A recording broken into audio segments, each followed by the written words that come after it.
On this episode of the End of Tourism podcast. In the early days of the enclosures, there were anti-enclosure acts in England that sought to try to prevent the steamrolling over of what felt like a deep-rooted culture. But by the 1600s, those anti-enclosure acts were pretty much repealed, and with them, any kind of opportunity to get back those commons was lost. Loads and loads of rebellions took place to try to prevent that. And it's really interesting to look back in English history at the richness of rebellion and how it was linked to how people relate to land. Looking at this today, it's fairly plain to see that there's a disconnection between people and place. And I think that kind of keenness to reconnect is a really vital ingredient for how we can push back against some of the more damaging systems that we see around us.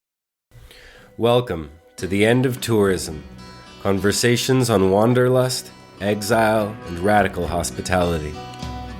A quick reminder that the podcast lives on a gift economy model, which means that anyone, anywhere can listen, regardless of their economic situation.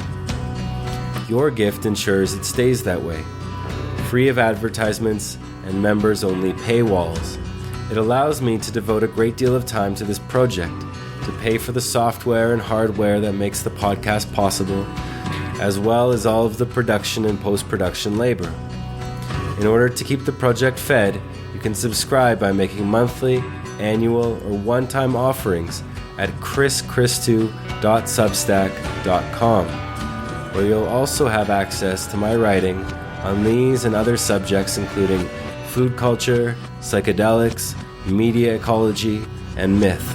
You can also support us by leaving a review for the pod on Apple or Spotify, by sharing the episodes with your friends, and by following us on social media via the handle, The End of Tourism. On this episode, my guest is Lewis Winks, a researcher, writer, and campaigner who specializes in nature connection, cultural and behavioral change, and has a background working in the environmental and outdoor education sector.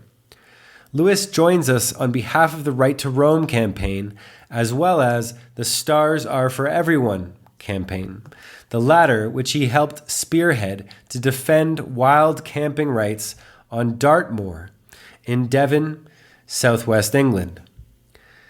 Since 2021, Right to Roam has been organising peaceful trespasses into some of the vast areas of countryside from which the public are currently excluded.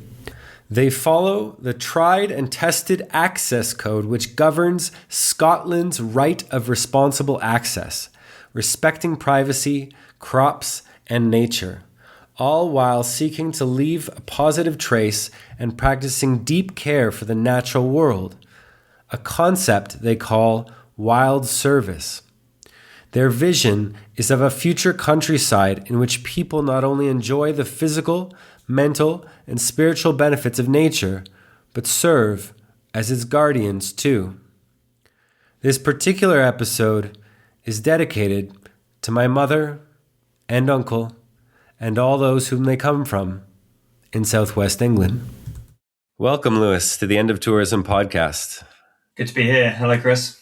Yeah, I'd like to thank you for your willingness to join me today on behalf of your comrades and colleagues at Right to Roam, as well as those of the Stars Are for Everyone. And I'd like to begin by asking you where you're tuning in from today and what the world looks like there for you.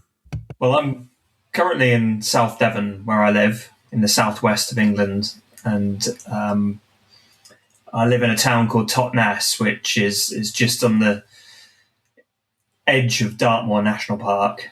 But the town that I live in is kind of grown up around a river, the River Dart. And so that's a short walk from where I live. And obviously the rivers shape this place from its headwaters up on Dartmoor all the way down to the kind of rugged coast. So I feel very lucky that not far from where I live, there's a whole range of landscapes, but not without their challenges. Yeah, certainly. I remember, not just a few years ago, I was there in Totnes visiting for the first time, and I had the great honor of getting to explore Dartmoor as well, in a place not too far from where some of my old ones are from, in Devon, in Exeter. It's a great place. I mean, Dartmoor is on global standards a very tiny national park, really. But I think for people like myself that live near it, to have this kind of expanse of space to be able to walk for days sometimes in this sort of landscape, seemingly without boundaries, without walls, without fences, is amazing. In what feels like quite a contained landscape, a kind of patchwork of fields and enclosures. And so a lot of people are drawn to Dartmoor because of its openness. But that also is an issue. I think a lot of us here that live in this area are very much working on ecological issues and challenges, and lots of those are found up in the national park. Well, would we all be so lucky to have such spaces to walk and roam?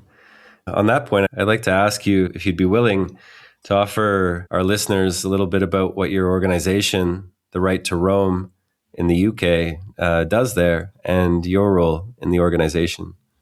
Sure, yeah. Well, the Right to Roam campaign, I mean, we've been established only for a few years in our current format, really. We were born out of the pandemic. We were formed really principally by two our kind of co-founders of the campaign, Guy Shrubsole and Nick Hayes, who had both written books at the time and sat together around a kitchen table in 2020. Nick had written a book called The Book of Trespass, which kind of brought into public conversation this kind of idea that there are places we're not supposed to be and not allowed to go, and challenging the kind of why, asking that question of, why is this? What's the historical context for our exclusion from landscapes? And through a series of adventures and walks into landscapes, he challenged that in his book.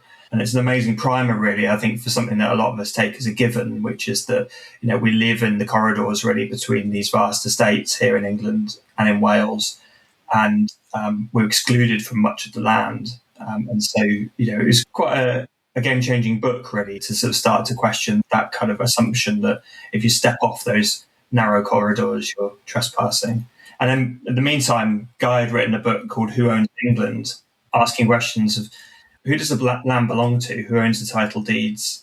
And really, most of us don't know. I mean, the government doesn't even really know who owns lots of the land. And so Guy embarked on this project, which he's been working on now for the last decade or so, to try to find out and try to get more transparency and really to bring about more democracy in how land is managed and how decisions are made and really who has a stake in the land in England. And so these were kind of natural collaborators, really, and they sat around this table and they formed this campaign called Right to Roam, which was really just to ask a simple question, which is, why do we not have a right of access to land in England, and to call for new legislation for greater rights of access so that people can feel they have a greater stake in the landscapes around us. So we're a small team. We're very much a grassroots campaign, and we're not backed by big funders. We don't have any office space. We're just distributed across England and Wales and Scotland. And there's just 6 of us in the kind of core team, but we also have a network of almost 20 local groups of people who are doing just amazing active work on the ground within communities to push for access reform. We're funded by about 650 of those supporters who just give a small amount every month. So we're really sort of just beholden to the people that are pushing for these kind of changes. And we think we're getting somewhere. The conversation's shifting socially, politically. We've still got some way to go, but we're hoping to bring about that change in the law before too long. Thank you, Lewis. And what drew you personally to the organization? Well, I live, as I said, down in Devon, and one of the things that happened back in 2022 was that one of the larger landowners in Dartmoor National Park decided that he was going to challenge this historic right that we have here, which is very unusual in England, the right to sleep out under the stars, the right to wild camp out in this kind of amazing landscape of Dartmoor. So this landowner, Alexander Darwell, took the national park to court.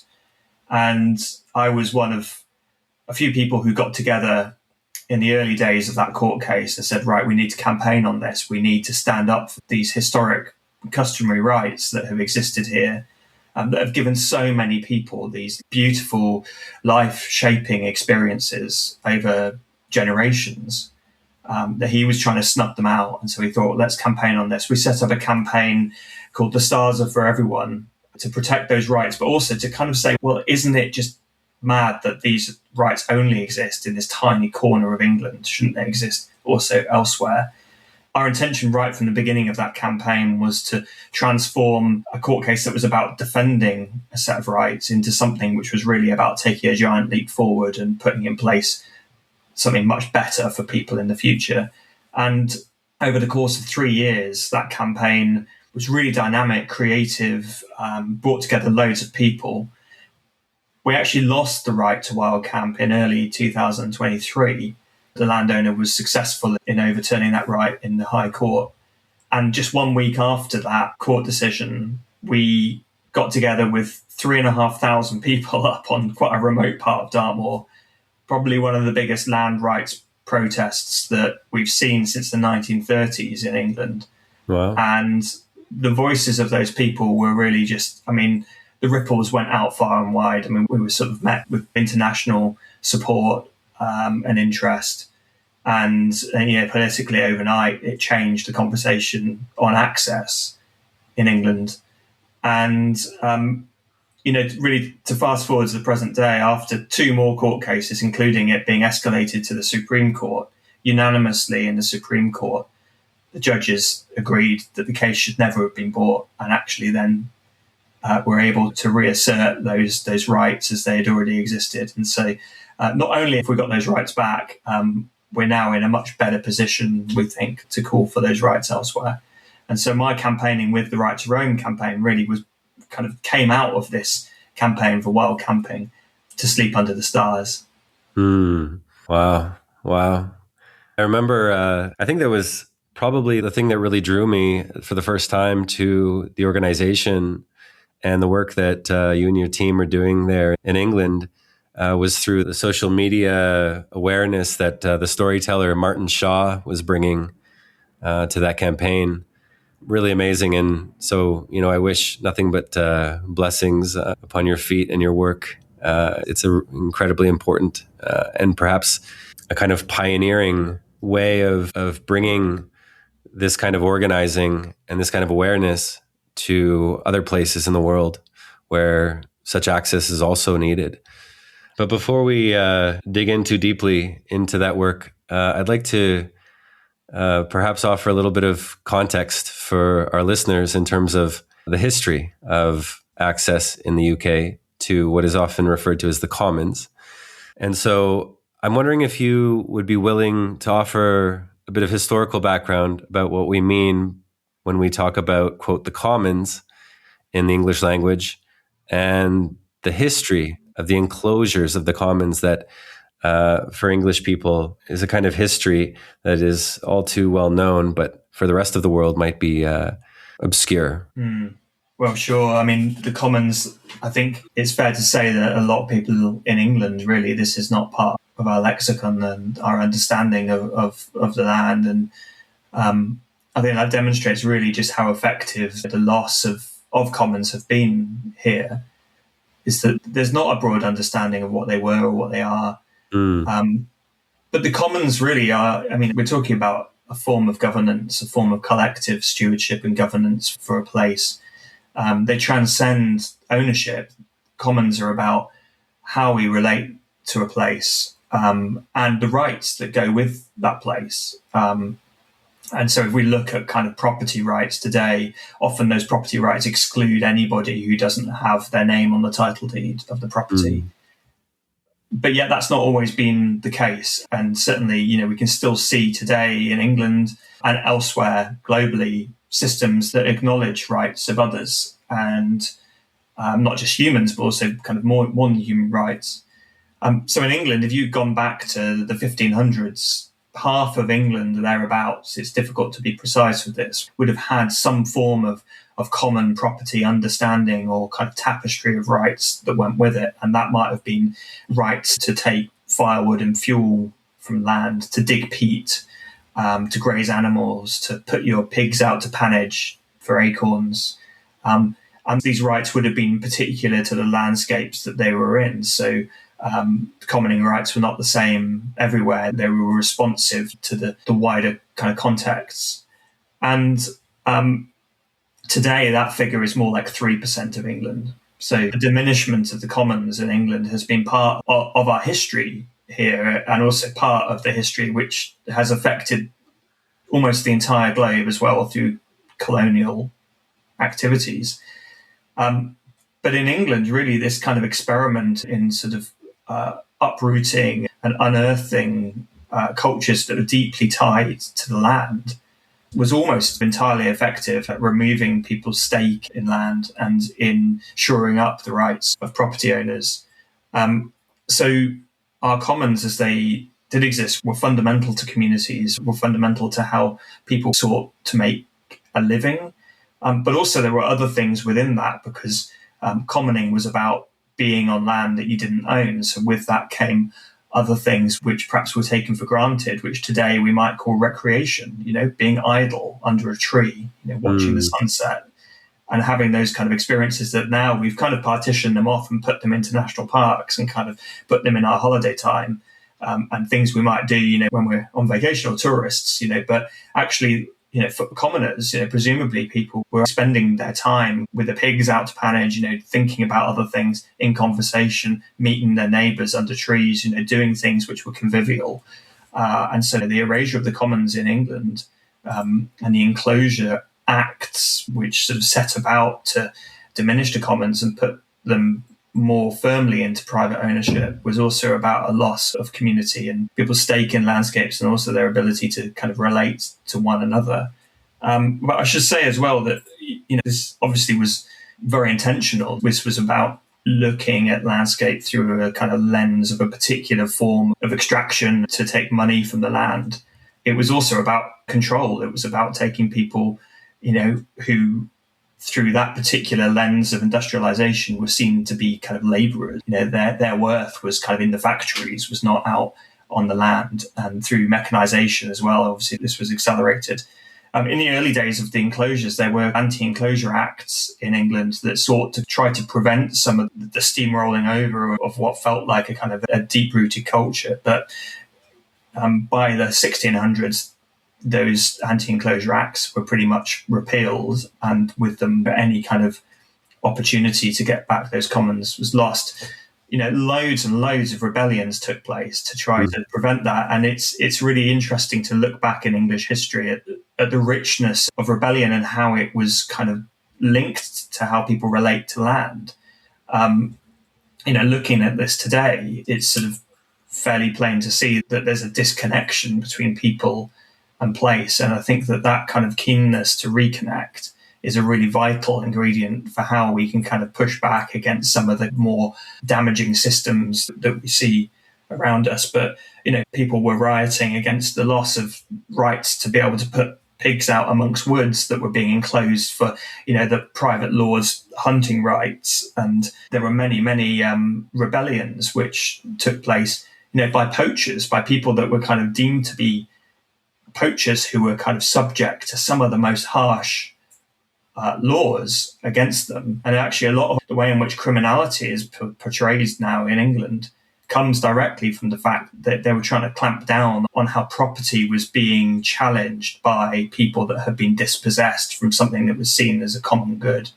Wow. There's so much there in the way that, traditional peoples in England previously would have stewarded the lands that they lived on, even though they didn't own them per se, and how the enclosure of those lands also led to this degree of, I would say anyways, historically, tourism, wherein the longing to gather as a community or as a group of people in a place in order to, as you said, even just sit idle under a tree to learn about the place that one lives in or other places, that tourism largely took up that mantle as an industry, as a way of commodifying that human longing toward being together in a place largely outside of strict work hours, but even during them as well. And of course, the history of tourism is such that through the enclosures, there was a schism, as you said, that brought people into the towns and cities to work as workers, essentially, rather than stewards of land. And then their, quote, leisure time was also separated in order to find ways in which that longing could be fulfilled, but through the industrial means of bringing people en masse to the beach or to forests, to other lands. And we'll get to that in a moment, that notion of the kind of colonial and neo-colonial enclosures that today show up as national parks or reserves. But you did mention, this rich history of trespass in England. And on the Right to Roam website, it says that it's fair to say that none of the limited access rights established in recent generations have been won without the willingness of ordinary people to cross the lines of property. And so it seems to me that the work that Right to Roam is doing is picking up those anti-enclosure movements of previous centuries and bringing them into the contemporary milieu. And so I'm curious how you imagine or how you think notions of trespass might be understood and utilized as forms of resistance to the enclosures or privatization of common lands. Well, trespass in England is part of civil law. So if you trespass, it's not criminal. It's not a criminal act. So the police can't be called, as long as you're not causing damage. So in fact, actually, it's just between yourself and the landowner. And I think, one of the first things that we try to do as a campaign when we're speaking to whether it's new groups or people that are kind of joining us is to say, well, actually in custom and in history, we have this right. We have this right to be on land. And that it's only really through a kind of spell that we've been put under, this kind of narrative that we've been told that we don't have a right to land, that we don't go there. And so one of the main forms of action that we take as a campaign is to trespass, is to cross those lines, which, feel like they're kind of physical lines when you look at a map or where you see, a barbed wire fence. But actually, as soon as you cross them, they become quite arbitrary, but also political. And, we try to politicize it as much as we can because, if we take it for a given that we're excluded, then, we will just remain excluded. So it's both empowering and also quite an undertaking, really, to trespass. And to do that together is one of the most empowering things you can do as a group or as a community, to go to the places that we're told we don't have a right to be. But yet, when you go there, it suddenly doesn't really make sense that you're excluded. And actually, quite often, as a campaign, we're able to go to places and to learn more about them and to learn more about our landscapes, just outside of the towns and cities that we live in, to feel more connected to them. And, in a lot of cases, actually do work for the betterment of places as well. I mean, often we're kind of reporting illegal rubbish dumps or, seeing, where damaging ecological invasive species have taken hold and, or like reporting pollution in rivers. And I think it's part of the work of our campaign is to help people feel that they can be a part of these places. And as you've mentioned, this idea that tourism is this kind of leisure time activity that we do that feels quite extractive. Actually, there's something that we can do which is about giving back as well and giving back to our communities. And so, it's about crossing lines and it's about kind of challenging the politics that play there. But it's also just simply about reclaiming something that has historically been a cement that's held communities together. And what we find, I think, is that across the political spectrum, in various sectors and quarters, people just see that as common sense. I mean, it's interesting being part of a campaign that is at once radical as well as being, actually just people get it and they want to support it. And that has really helped us, I think, make headway and make progress because we think we make quite a good argument for why we need better access to land and why we need laws to support that. And we're receiving a good amount of support from many quarters. Thank you for illustrating that. I remember as a child in Toronto, going into the valleys there and the creeks. And there's thankfully a large system of public lands. But of course, there was some areas where you would see signs and it says no trespassing. And you would see this quite a bit, more so as you left the city. And there was this kind of subtle instilled sense in me as a child that like, okay, obviously I can't go here. But secondly, if I do, then I'm not just a guest or a visitor, I'm a trespasser, I'm a criminal, right? And so to return to this question of the way that governments in the last centuries have taken common lands from people and kind of converted them into what we imagine to be better, pristine environments by virtue of there being no humans. I'd like to broach this question with you because in our correspondence, you referred to, quote, the hidden damage done to landscapes, the displacement of damage elsewhere in the name of conservation, creating pristine landscapes, and how this plays out as a way to restrict land access as a rationale for exclusion, while we turn a blind eye to damage and exploitation. You write, we can see this on a smaller scale with regard to estates and large farms or intensive agriculture in the UK, as well as on a global scale through supply chains, and trace both back to a colonial mindset. And so previously on the podcast, I've spoken with authors and activists in regard to conservation as a kind of neo-colonization of land, both in Africa, in Asia, and we also see it in Scotland. And so I'm curious how this shows up in the UK and in the Right to Roam's work. This notion that no humans means that somehow the ecologies of place are better off, and that there seems to be hiding in these considerations, in these concepts, a kind of misanthropy, a kind of hatred toward humans. Yeah, I mean, conservation, I think, has been doing amazing work, has also been doing some quite troubling work, I think, over the years. There's no simple kind of response to this. Conservation, by its very nature, is about working in relationship with place, with people, and with the more than human world. And I think, like any relationships, those can be difficult and also fulfilling and beneficial, and sometimes both. I think conservation as a movement, if you take a historical lens on this, and obviously looking at it through a cultural perspective, taking in place people and history and thinking about it as well, not just as a kind of a single place-based concern, but also kind of more broadly on a global scale, how conservation has evolved. And it's both evolved out of a kind of a controlling mindset, but also out of a kind of almost a palliative desire to sort of ease the suffering of the natural world. And I think that when we look at it like that, there's a kind of a deep trauma which conservation has been born from, which is that we've done such huge amounts of damage to other places, to other peoples, to our own homes and our own landscapes here in England, that our kind of desire to kind of remedy that is kind of caught up in a kind of traumatic relationship with place. And I think we've learned a lot and obviously come a long way from a kind of fortress conservation mindset.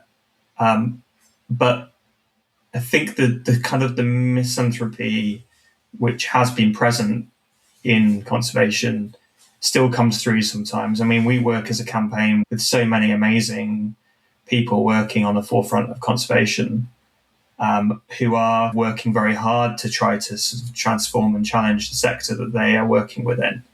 But it's kind of understandable that this history of exploitation and damage is kind of wrapped up with a desire to press the emergency button and say, actually, we need to kind of take drastic measures here. And for some people, that's led them down the path of wanting a very exclusionary take on how we manage these places and these landscapes. And I think that the other thing is that what I was talking about in the correspondence that I sent to you, really particularly inspired by the work of Val Plumwood, the amazing philosopher who took this kind of incredible view of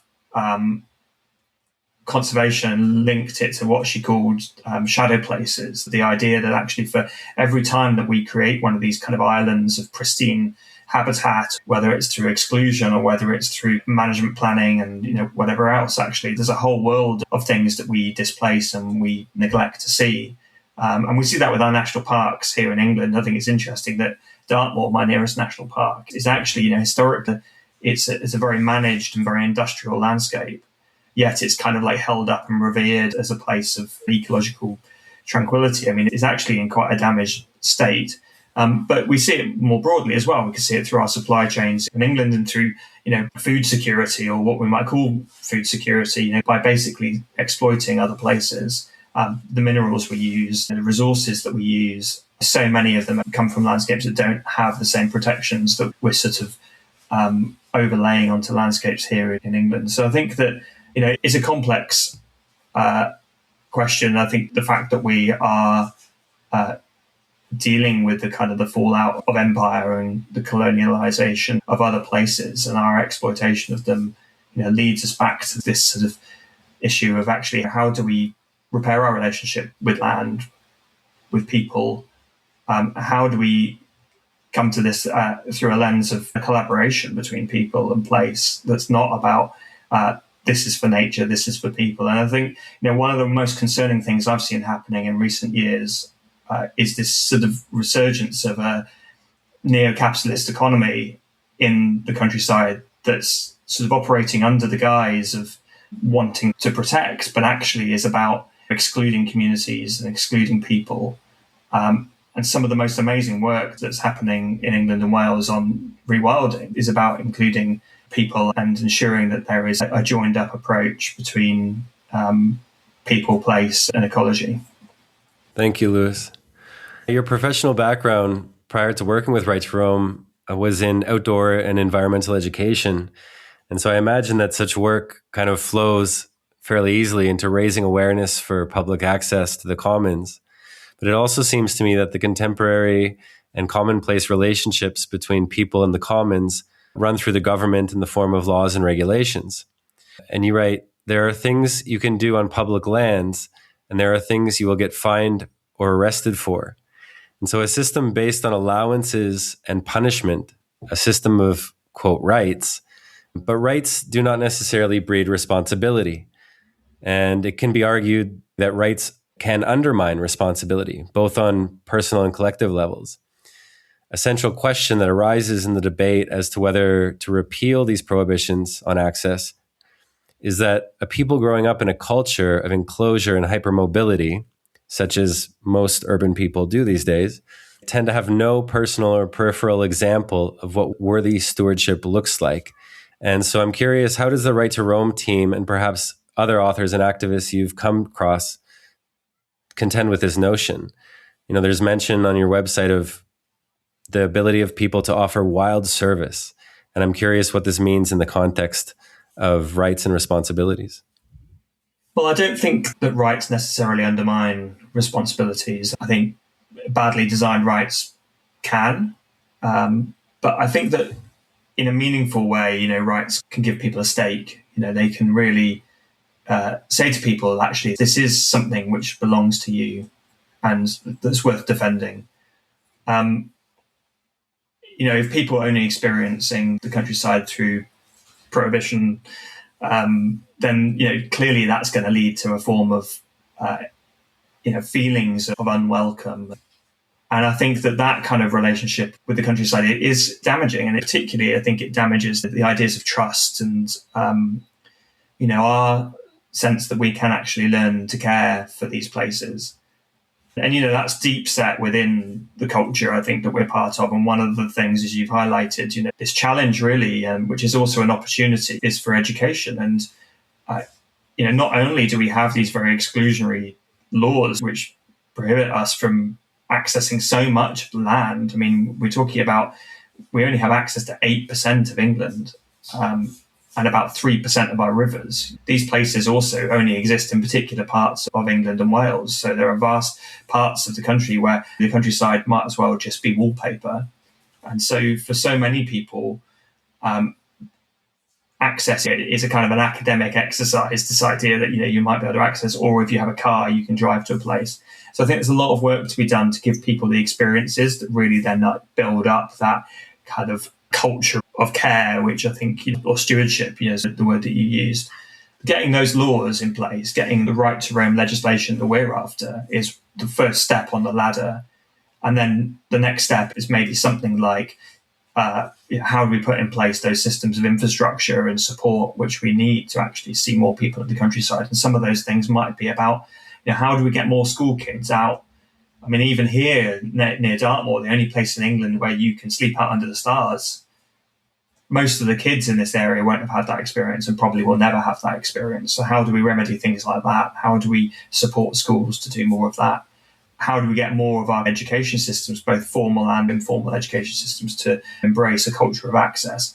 In England, we can look north of the border to Scotland to see where such a system's been in place since 2003, where the Scottish Land Reform Act was put in place, which gave people a default right of access to land and water in the country, with sensible exceptions for things like privacy, wildlife, land with crops growing on it, and public safety, backed up by a code of responsibility. But that in itself is only, just over 20 years old as an act. So, culturally, it's still quite young, but it's been a real success. And then we can look elsewhere. We can maybe look elsewhere in Europe, to Norway and to Sweden, for examples where, culturally, this is sort of something which is more deeply accepted. And there are many other examples, obviously, from across Europe and globally, where there are different sets of rights that give people different sets of access and mobility within the landscapes. So I think all we're trying to do really here in England is point to a way of being which is about the structures of how we do that, but it's also about our kind of mindset and how we relate to places. And we can see that it's entirely possible and preferable to the system that we have here today. So I think that, yes, rights in themselves are not the answer, but they are the kind of the bedrock on which we can build a whole world of possibility. Yeah. Thank you, Lewis. I guess the question that I was trying to drive towards is this notion that's come up quite a bit in the podcast, is that tourism doesn't necessarily begin once you get off a plane or a boat or a train. Tourism is a kind of lifestyle that seems to exist in the bedrock of the modern condition. And so how do we bring people into the possibility of something like wild service or stewardship when, vast kind of understanding of how we proceed towards, quote, nature or other communities is touristic in nature? And so I'm curious, in the organizing that you've done, when people have the opportunity to dig deeper into the histories of their lands and the access to lands and the enclosure of that access and the enclosure of the common lands in the UK, and when they start to see perhaps what's possible by virtue of other people showing up interested in the same research, in the possibility, the real possibility of things being otherwise, once people gather together towards these possibilities, I'm curious what shows up for you among people who perhaps come from this more touristic sensibility. Yeah, well, a couple of years ago, the campaign wrote a book, a collection of essays called Wild Service, which sort of acts as a bit of a compass towards this kind of new narrative of beyond extractive tourism, beyond recreation, even towards something which we sort of playfully call recreation sometimes, this sort of sense that actually there's another way of doing this stuff. There's another way of being in new places and of experiencing nature and places near to and beyond, our home. And Wild Service really is about the kind of the subtitle of the book is Why Nature Needs You. So it's really kind of flipping this thing that we were talking about earlier, which is that kind of a lot of conservation tends to focus in on we desperately need nature, so we need to protect nature, and the way we do that is by excluding people. And that's not all of conservation, but that is a kind of prevailing mindset which has existed and which is sort of entrenched now. So Wild Service is trying to chart a different way, which is that we need to find this kind of peace, really, with feeling that we can be active, agents of benefit for the world around us. And there's some great examples. I mean, Paul Powsland's amazing barrister activist who lives in northeast London and is guardian of the river Roding up there, who kind of lives on the river in his boat and is out on the river every day, normally waist deep in the river, acting in service to clean that river up. And it is in a mess. This river's been a historic dumping ground for industry, and neglected by government and local authority over the years, and just trashed. And Paul is, with a team of volunteers, is working so hard to shine a light on that, but also just basically to clean it up and to demonstrate how illegal rubbish dumps and illegal sewers are overflowing into it. And it's become this flashpoint really for a wider conversation and concern.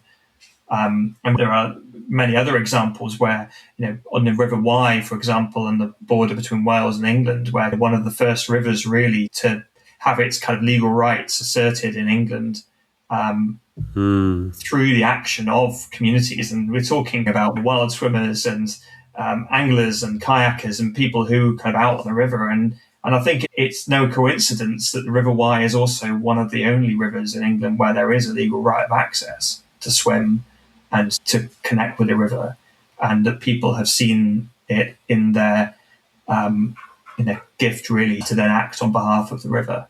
And of course, then that's playing out now. Rights of nature is playing out globally. I mean, Ecuador, being one of the kind of trailblazing the constitution, embedding this, and I think acting as inspiration for so many more communities to really take on board the rights of nature, and to see kind of community activists stepping forward in wild service to do some of this work.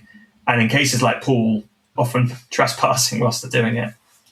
Yeah, I think there's definitely this question of animism that comes into play, perhaps peripherally as well in these conversations, which is that so many of our ancestors, at least at some point, understood the more than human beings and worlds within their places as just as alive and deserving of a good life and dignity as humans are. And that over the course of the last 500 years at least, that a degree of de-animation has occurred as a result of the enclosures. Certainly, you could get into the Cartesian philosophical questions regarding who has a soul and who doesn't. But I think there's something deeply embedded there as well about the questions of, when we find ways to ensure that rivers, for example, or other aspects of the more than human world have rights, that we are trying to find a way back towards respecting the dignity that exists and is more or less, demanded, if not seen or experienced a priori within an animistic perspective. Yeah, I mean, absolutely the same logic that tore people from the commons was also at play, of course, in the kind of instrumentalizing and essentializing nature and, creating this sort of division between people and the rest of nature. And it's certainly there, in the history of the British Isles. You just don't have to look even back that far to see that people had a much kind of closer relationship. And I think this isn't about going back to anything. This is about finding a new path where actually this kind of experiment in driving a wedge between humans and the rest of nature has been wildly unsuccessful, and has caused great harm, and has precipitated also the harms done to people and elsewhere. And, part of our kind of job now, I think, is to look to other ways of doing things. And I see really in the kind of the richness of the work being done by communities and individuals, and increasingly, work being done within, governance, that actually rights of nature is not a panacea, but it does give us this sort of direction towards something which is perhaps more unifying, and can be part of that future. Yeah, I'm reminded of a fairly famous quote, at least within the psychedelic culture, of a man named Terence McKenna, who said that this work is not a return to the archaic, it's a return of the archaic. And so perhaps there's something in there that can give us pause to consider and reconsider how we are with more than human worlds. Well, I'd like to take just a slight detour, if we can, because there's this question of what the enclosures of the commons did to people both in England and then abroad later.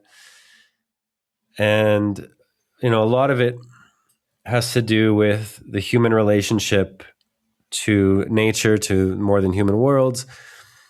But I'm also curious about this relationship to home and to housing even, and to what the enclosures kind of precipitated in the behavior of human beings, what displacement and expulsion and enclosure does to human beings. And so I have a little quote here from a great book called The War Against the Commons. And in that book, the author writes, quote, "The largest number of migrants left England entirely, mostly for North America or the Caribbean. This is as a result of the enclosures. Net emigration in the century before 1640 was close to 600,000, and another 400,000 left by the end of that century. Extraordinarily large numbers from a country whose mid-1600s population was barely 5 million people. What's more, those are net figures. More people left, but their numbers were partially offset by immigrants arriving to England from Scotland, Wales, Ireland, and continental Europe. Most of the emigrants were young men, and about half paid for the dangerous ocean crossing by agreeing to be indentured servants for 4 or more years there in the, quote, New World. That was a high price, but hundreds of thousands of landless peasants were willing to pay it. For some, it was not a choice. English courts frequently sentenced vagrants and other criminals to indentured servitude in the New World." And so I don't think it's such a huge stretch of the imagination to say that the chain reaction that began with the enclosures in England and later spread to most parts of the world had direct consequences for how the Americas, among other places, were colonized. I think it's quite curious and telling that the sometimes brutal dispossession and dislocation that was unleashed on commoners in the UK was then later unleashed by those same commoners turned migrants or their descendants on the other side of the Atlantic. And so given that one of the major issues of our time revolves around migration and borders, I'm curious if this history or this unauthorized history has come up at all in the conversations around migration in your part of the world. Yeah, well, I think the harms that have been done, to the landscapes here, clearly the mindset and the exported mindset has been at play elsewhere, as we've discussed. You talked about how vagrants were treated. People told they have no place on land that they don't own. And then when they find themselves suddenly without work and dispossessed, and subject to new laws that were criminalizing that kind of vagrancy, I think that's such a strong kind of signal within a society that there's a kind of a way of being successful, a way of undertaking a life, and of doing business, or whatever you want to call it. And so as soon as people are given an opportunity to go off and set off for new shores, we were effectively training a whole population on how to other and how to exploit. I mean, this was the kind of the place in which that mindset was cultivated.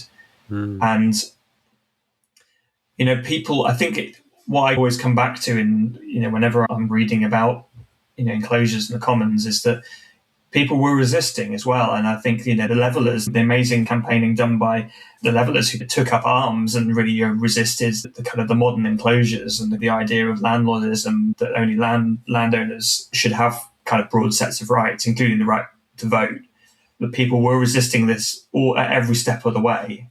And I think that we see that obviously internationally as well. Colonization by Britain and by other colonizing powers has always been resisted, and that there are movements globally that are working to protect the rights of people on land against these kind of damaging and exploitative practices. But I think it comes back really, as somebody who lives here in England, that it might feel small to be part of a campaign which is about, I want rights to be able to walk out of my door and walk into the nearby countryside, whilst there are these sort of incredibly awful colonial practices going on in the name of progress globally, in my name. This is also about how we cultivate that kind of awareness and resistance, because what I see and what I've learned through being part of this campaign is that something which is kind of meaningful for us here today, by learning our histories and how this has kind of evolved really and grown out of the land where I live. Part of that journey is also about educating ourselves and taking action on things which are an injustice for us in our lives, and joining those injustices to others which are taking place in the name of the same systems that exploited the world, the more direct world around us. So these are joined up. And I think the other thing I want to say is that, like so many times in our campaigning, we've come across the role of power and privilege and money in the countryside, and how, the large estates and the names that go with them that persist in the countryside today. I mean, about a third of England is still in aristocratic hands. And we're unsure on the exact figure because so much of the land in England is not registered. But around about a third of England is still in the hands of many of those people. Can trace their lineage right back to the Norman conquest, to 1066, where William the Conqueror came over and handed out the land of his newly acquired domain to all of his mates. We're still living with that legacy today. And so, we see those power structures in the countryside. We see the money that's behind them. And all of the new money, the corporate money as well, that's being poured into the countryside around us. And there's a direct link there to democracy as well, to what we're told about who belongs and who gets a say and who actually should feel welcome here. And when we look at the rise of the far right here in England, and I think, elsewhere globally, the perpetuation of the narratives that go behind the rise of the far right comes from that kind of landowning, embedded power structure, the same power which has actually disconnected and dispossessed the majority of the population, the 99% of us who don't own half of England. And that's, really shocking. And I think, when we see figures like Nigel Farage here in England pointing to migrants as the problem, it doesn't take much delving back into our history to see that this is a defense strategy, a way of deflecting blame from those who have acquired through exploitation, through murder and destruction, massive amounts of wealth and privilege and power. And so, this is the latest iteration of blaming people. We blamed the vagabonds and the poor for causing problems in the countryside by criminalising activities and exporting them off. And today we're blaming migrants. And I think to be able to know our history and to look at how the Enclosure Acts and the loss of a sense of common belonging is connected to how we are having our dispossession thrown back at us through a sense of blame for others who have absolutely no stake in the uprooting of our connection. Brilliant. Yeah. Thank you so much, Lewis, for bringing this up. I mean, I've had my friend and mentor, Stephen Jenkinson, on the pod a few times. And, one of the things that he's written, and it describes the dynamics in a lot of the modern condition. But I think in this question, particularly around migration and colonial history, he writes that they deify what dispossessed their ancestors. They turn into a god the trauma that dispossessed their ancestors. And then, of course, in this particular context, they then project it onto the people who are now being dispossessed.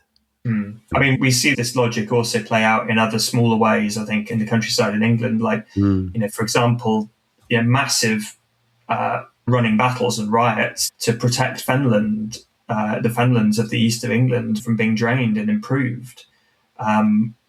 Massive protests to prevent woodlands from being enclosed.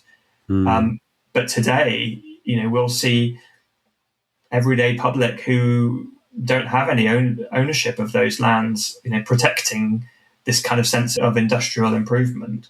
And I think, there's a lot of unpicking to be done to look back and to say, actually, this is something that was done to us.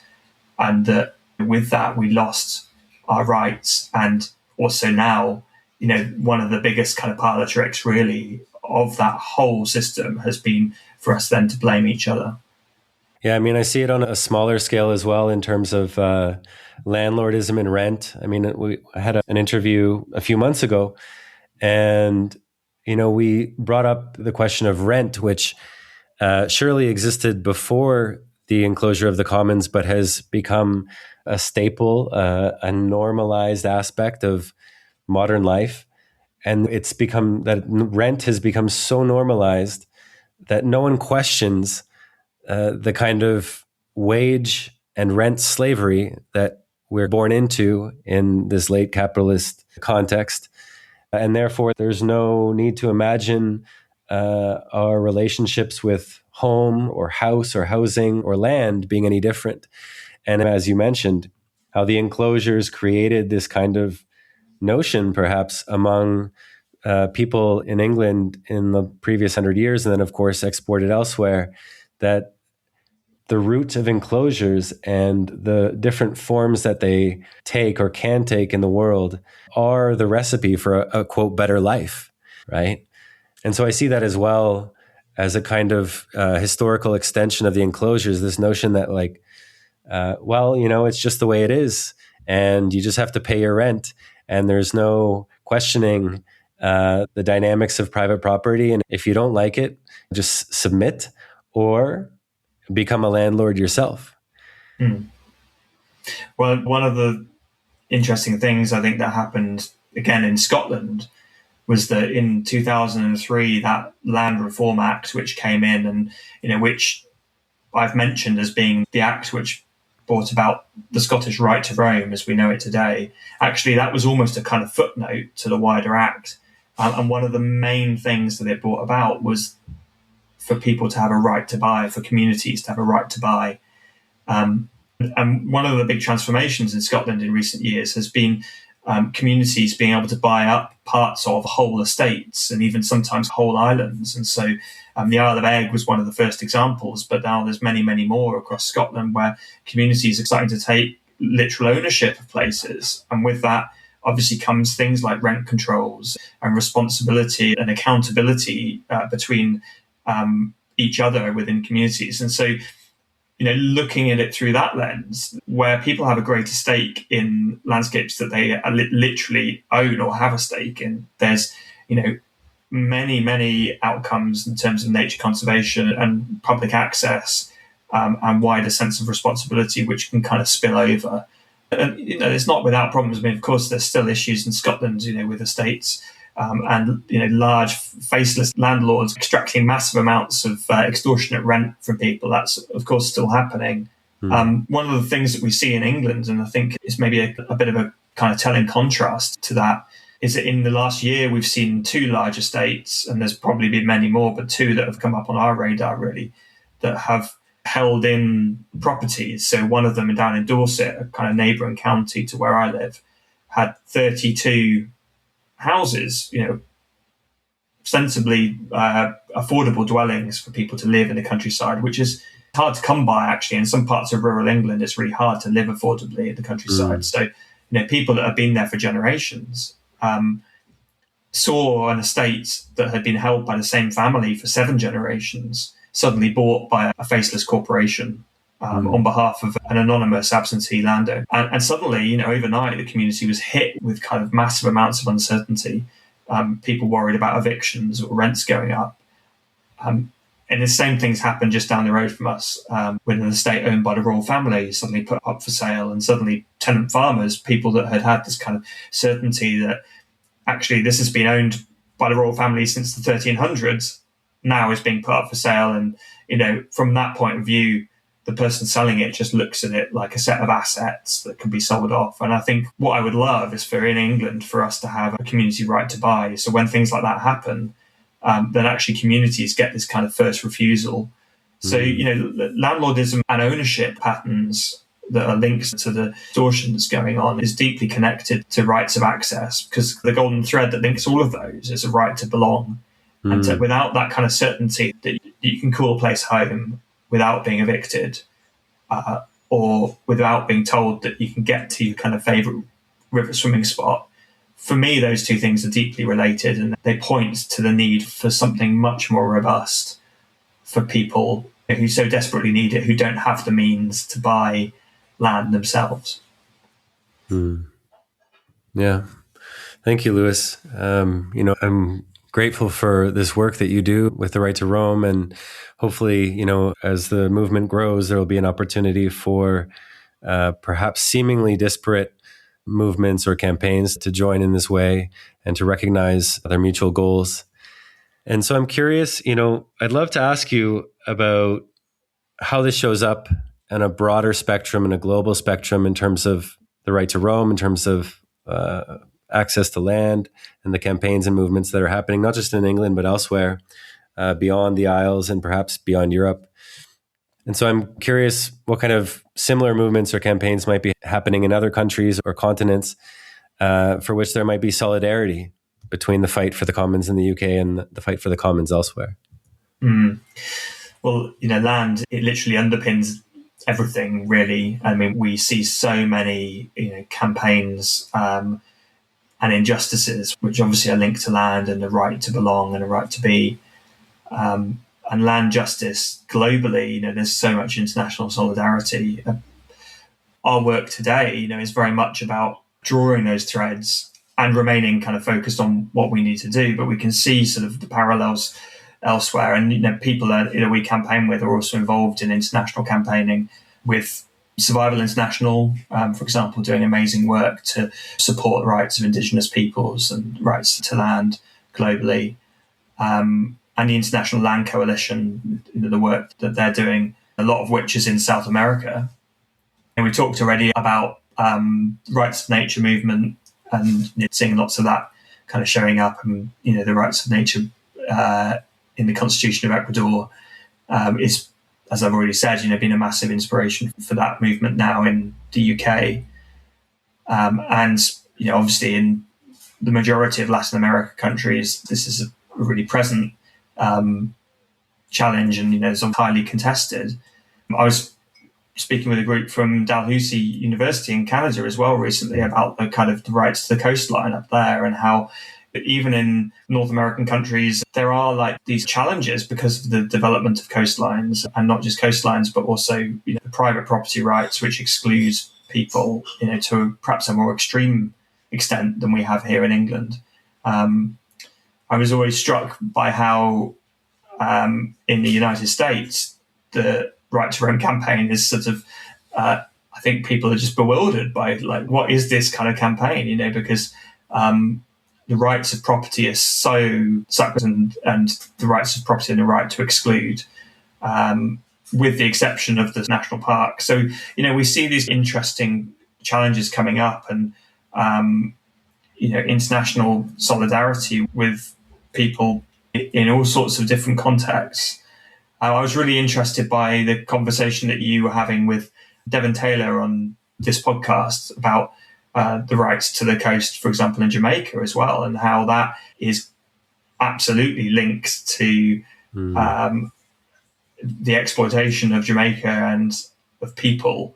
And that land is still subject to the same kind of sets of exclusions there. And I was really interested to hear about the campaigning that's being done to just give people a simple right to get to the beach, which just seems so basic and simple, but actually is fundamental.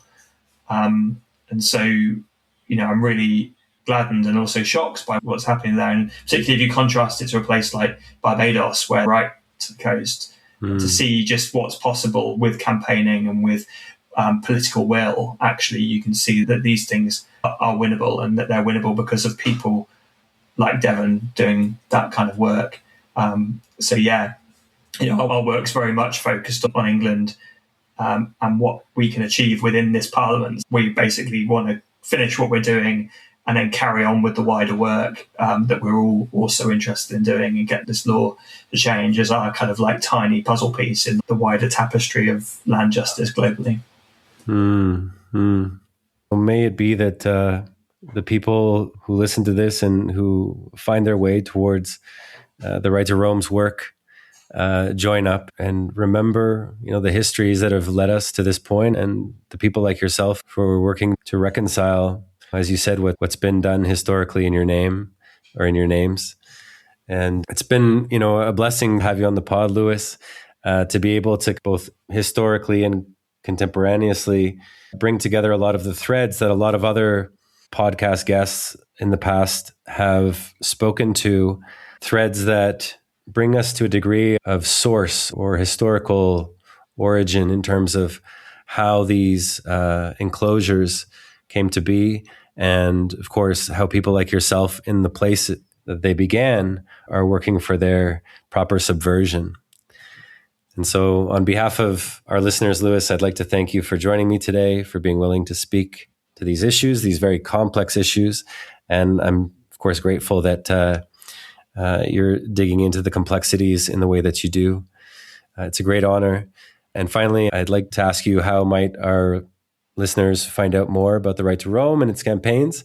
How might they get involved and support or begin this good work in the places that they live? Thanks, Chris. It's been great to be on here and speaking with you as well. And yeah, we're a small campaign. We do what we can with a small amount of resources that we have available. But I think, if people want to support our work, you can head over to our website. We've got our website at rightoroam.org.uk. So check that out. We've got a mailing list as well, and we try to send out fairly infrequent, but we hope worthwhile emails which give you a kind of a bit of an insight. They tend to be focused on the work we're doing here for England and Wales, but I think for international listeners, this is potentially of interest as well, because obviously this speaks to the wider context. We've got social media as well, so you can see us on Instagram and on Blue Sky, and we're just in the process of setting up a blog as well, so stay tuned for that. But get in touch and listen out for any updates. Thank you, Lewis. I'll make sure that those links are on the End of Tourism website in the homework section. And, for those who are outside of England who are wondering about this, perhaps the Right to Roam and their work is, something of not only an inspiration, but a foundation for the ways in which you and your people might come to gather together and organize for access to land in your places. Thank you so much, Lewis. Thanks, Chris. Thank you for listening. To follow up on this episode, check out the homework section on our website at theendofTourism.com. Likewise, you can subscribe and join the conversation at chrischristou.substack.com. That's CHRISCHRISTOU.substack.com. The pod embraces a gift economy model, and by signing up, spreading the word, and supporting us financially, we can ensure that this work continues in a good way. Until next time, farewell, friends.